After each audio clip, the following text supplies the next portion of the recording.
In 1961, a mass of seagulls and other birds descended on residents of the California coast. This incident inspired Alfred Hitchcock to make the famous horror film The Birds. Scientists determined that food poisoning caused the birds' strange behavior. The birds had eaten anchovies and squid, which caused the toxin to enter the birds' nervous systems, which then caused the nervous system malfunction, messing with the birds' orientation and sense of direction. How harmless was this episode? What if a secret war has been going on between animals and humans for a long time?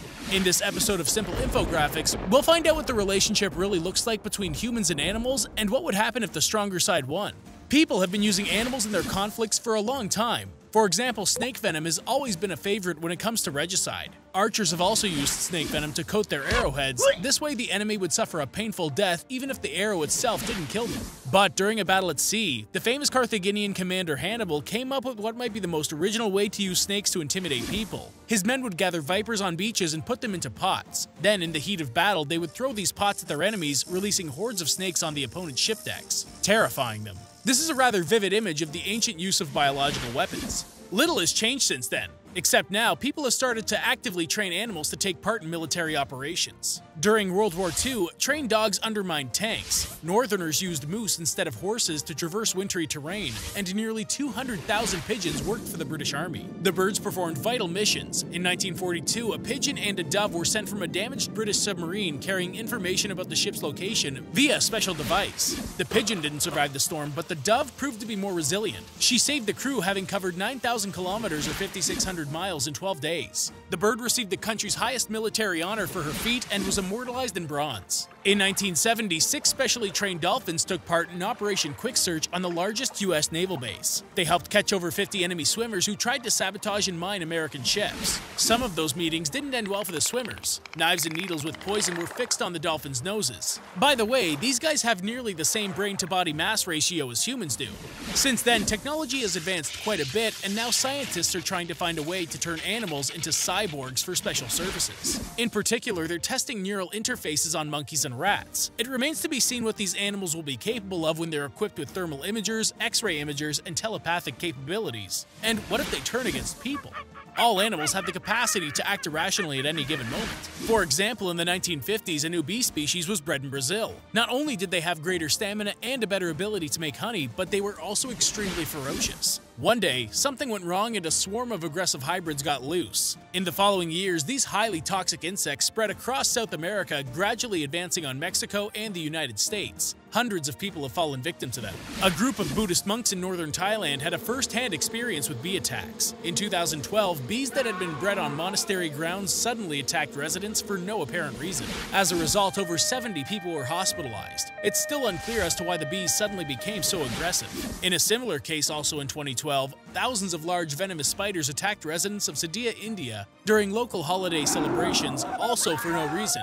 Hundreds of people got bitten and 2 people died.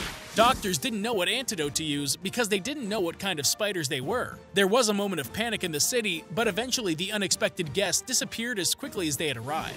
Even animals as harmless as squirrels can get really aggressive. There have been cases of this in Ukraine, Germany, and the United States. For no apparent reason, squirrels have bitten and scratched people who happen to be nearby. However, they weren't hungry at all.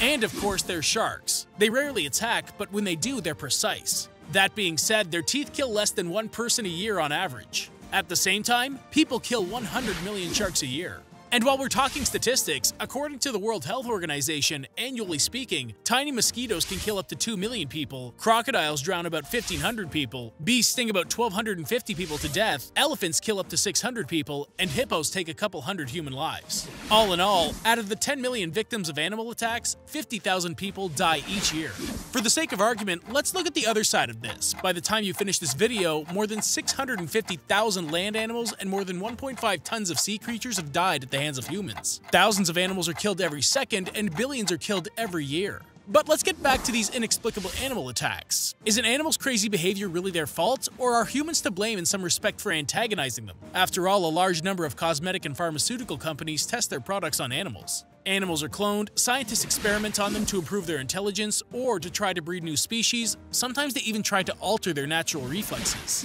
On top of all that, human activity disrupts the balance of the planet. Humans have created mobile communication networks that span the entire planet, and they also conduct nuclear, chemical, and bacteriological tests. As a result, global temperatures and light conditions have been affected. So what effects do these tests have on animals, other than disrupting their biological rhythms? Do these factors affect our little friends psychologically? As of now, no one's conducted any research on this. But let's imagine an apocalyptic scenario where one side prevails over the other. For example, all we have to do is kill all the sharks and they'd cease to exist. Well, if that happened, we'd find ourselves in a very difficult situation. In fact, these toothy marine predators provide important balance to ecosystems around the world, contributing to the production of up to 50% of Earth's oxygen. On the flip side, the animals could prevail. In that case, which species would be named the leader of them all? Why not rats? These intelligent rodents have a well-developed social structure, and even if humanity ceases to exist from nuclear fallout, rats could mutate and evolve even millions of years from now. It's quite possible that dogs would become the leaders of the planet. They're some of the smartest animals in the world. They experience emotions similar to humans, and they even know how to empathize. Cities like Mumbai already have entire districts occupied by feral dogs where people don't even go. In a world where mankind is gone, dogs could completely take over collapsing post-apocalyptic settlements. What about ants? It's hard for us to imagine these little specks as the kings of the animal world, but that would be in vain. There are about 8 billion people on Earth, while there are trillions of ants. If you put all of Earth's ants together, their total weight is almost equal to the weight of all the humans on the planet. They also have a complex collective mind. Ants have learned to cultivate mushrooms, raise aphids like livestock, and even use military tactics. Super colonies of millions of ants, stretching for hundreds, even thousands of kilometers, use these techniques successfully.